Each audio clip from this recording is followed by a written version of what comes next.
One Story, 69. El libro de Habacuc, El Señor soberano es mi fuerza. Habacuc 1, 3. El profeta Habacuc vivió en un tiempo de gran agitación, cuando el creciente poder de Babilonia sacudía toda la región. Babilonia atacó al reino del sur, Judá, destituyó al rey Joacás, quien había sido puesto como rey títere bajo Egipto tras la muerte del rey Josías, y puso en el trono a Joacim, hijo de Josías. Después de vencer a Egipto en Carquemis, Babilonia invadió Judá y se llevó cautivos a muchos nobles. Este fue el primer exilio babilónico, y fue cuando Daniel y sus 3 amigos fueron llevados. En este contexto, el profeta Habacuc luchaba con profundas preguntas de fe. Quería entender por qué Dios permitía que el mal siguiera sin castigo. Y cuando recibió la revelación de que Dios usaría a Babilonia como instrumento de juicio, Habacuc tuvo dificultades para aceptarlo, porque, a sus ojos, Babilonia era más malvada que Israel. ¿Hasta cuándo, Señor, clamaré pidiendo ayuda, y no escucharás? Habacuc clamó. ¿Hasta cuándo, Señor, clamaré pidiendo ayuda, y no escucharás, o te gritaré, violencia, y no salvarás? ¿Por qué me haces ver la injusticia y toleras el mal? Ante mí hay destrucción y violencia, surgen pleitos y abundan los conflictos. Por eso se paraliza la ley y nunca prevalece la justicia. Los impíos acorralan a los justos y se pervierte la justicia. Esto no era una oración silenciosa, era más bien un grito desesperado. Y Dios no se complace en este tipo de exigencias. Así que veamos con más detalle el contenido de la primera oración de Habacuc. Comienza con, ¿hasta cuándo, Señor, clamaré pidiendo ayuda, y no escucharás? Él había clamado por causa de la violencia, pero Dios no los había rescatado en el tiempo que Habacuc esperaba. Desde su perspectiva, la maldad, la destrucción y la opresión que lo rodeaban eran insoportables. A sus ojos, los impíos rodeaban a los justos, la ley estaba paralizada y la justicia, distorsionada. Su súplica era, en esencia, Dios, sálvanos de estos extranjeros malvados, los babilonios, ¿acaso no somos tu pueblo? Pero Dios no le concedió lo que pedía. Nosotros, al leer la historia del Antiguo Testamento, los libros poéticos y los profetas anteriores, entendemos por qué cayeron tanto el reino del norte de Israel como el reino del sur de Judá. Hemos visto que su caída era necesaria, y que en realidad fue el camino hacia la restauración. Sabemos que fue Dios quien orquestó todo, que Asiria y Babilonia fueron solo instrumentos en sus manos. Y una vez que cumplieron su propósito, también serían juzgados. Pero la oración de Habacuc no era una petición para entender la voluntad de Dios. Era una súplica para que Dios actuara según su voluntad. No es que Dios no escuchara. Y no es que Dios no pudiera salvar. Dios siempre ha cumplido perfectamente su voluntad, lo está haciendo ahora, y lo seguirá haciendo. Ahora, Dios responde, no a la manera de Habacuc, sino a la suya. Estoy levantando a los babilonios. Dios dice que está por hacer algo tan asombroso que nadie lo creería, aunque se lo contaran. Declara, estoy levantando a los babilonios, ese pueblo feroz e impetuoso, que recorre extensos territorios para apoderarse de casas que no son suyas. Babilonia es un pueblo temido y terrible. Ellos mismos dictan su justicia y se exaltan a sí mismos. Sus caballos son más veloces que leopardos, más feroces que lobos al anochecer. Su caballería avanza veloz, sus jinetes vienen de lejos. Vuelan como el águila que se lanza sobre su presa. Todos vienen decididos a hacer violencia. Sus multitudes avanzan como el viento del desierto y hacen cautivos como quien recoge arena. Se burlan de los reyes, se ríen de los gobernantes. Se mofan de toda ciudad fortificada, y levantan terraplenes para tomarla. Luego Dios dice, avanzan como el viento y siguen su camino, son culpables, pues su fuerza es su Dios. Dios estaba usando a ese pueblo malvado, Babilonia, para disciplinar a su pueblo. Babilonia era el martillo que Dios usaba para quebrantar naciones. Pero ellos no entendían que su fuerza solo les había sido prestada por un tiempo. En cambio, convirtieron su fuerza en un dios. Y por eso, Babilonia también sería juzgada. Me mantendré en mi puesto de guardia y esperaré su respuesta. Ahora Habacuc entiende que Dios está usando a Babilonia para juzgar a su pueblo. Pero aún hay una pregunta que le inquieta. Puede aceptar que el pueblo de Dios ha pecado y merece juicio, pero, ¿por qué Dios usaría a una nación aún más malvada para hacerlo?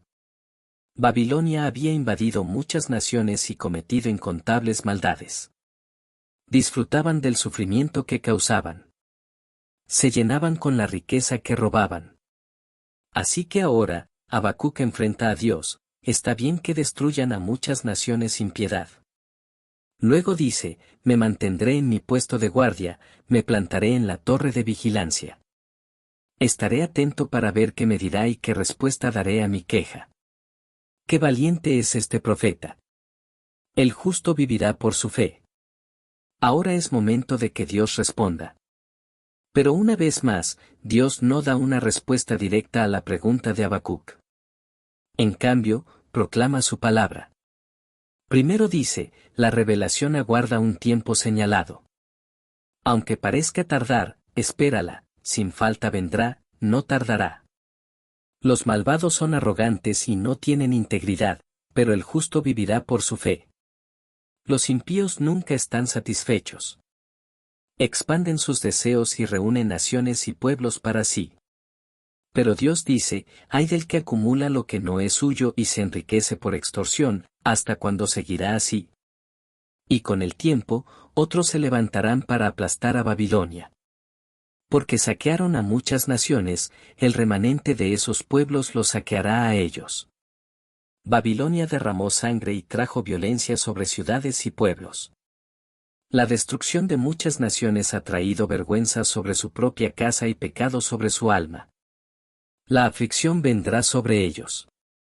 Y todo esto vendrá de la mano de Dios.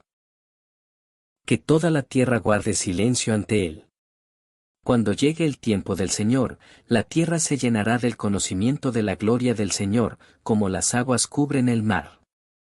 Ese día, Dios devolverá todo en su justa medida.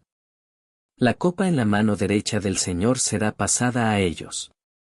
Toda la violencia, la sangre derramada y la opresión que infligieron sobre la tierra, sobre las ciudades y sobre su gente, Dios se lo devolverá.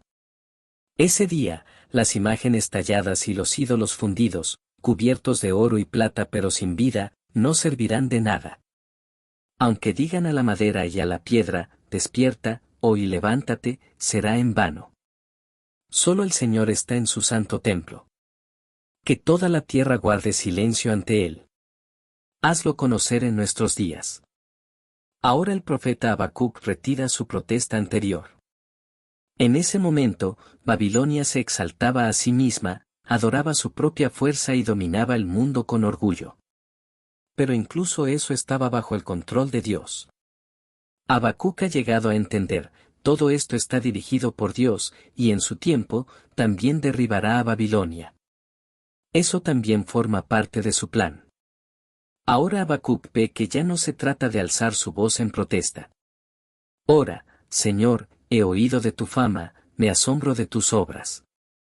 Realízalas otra vez en nuestros días, dalas a conocer en este tiempo, en tu ira, acuérdate de tener compasión. El profeta ha comprendido la verdad. Y ahora clama, no desde su justicia propia ni desde su queja, sino por misericordia.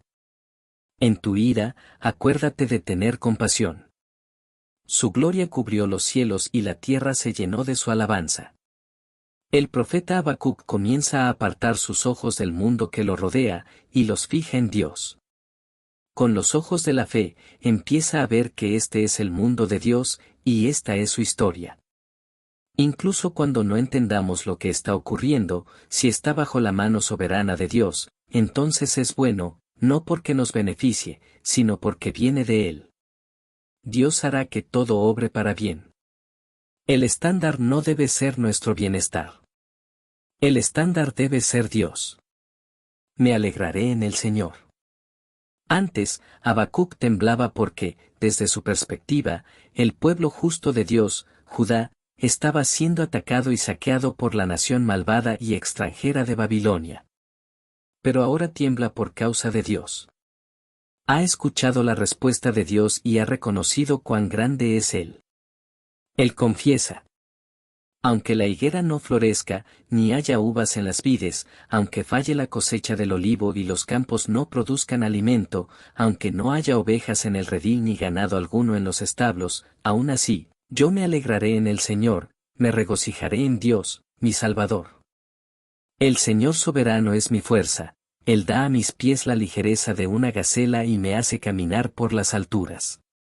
La higuera, la vid y el olivo eran símbolos de Israel.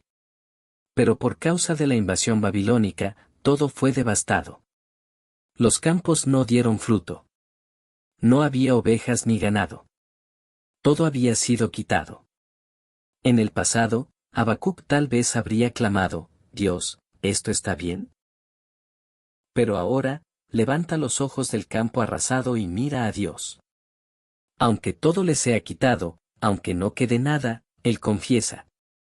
Me alegraré en el Señor. Me regocijaré en Dios, mi Salvador. El Señor soberano es mi fuerza.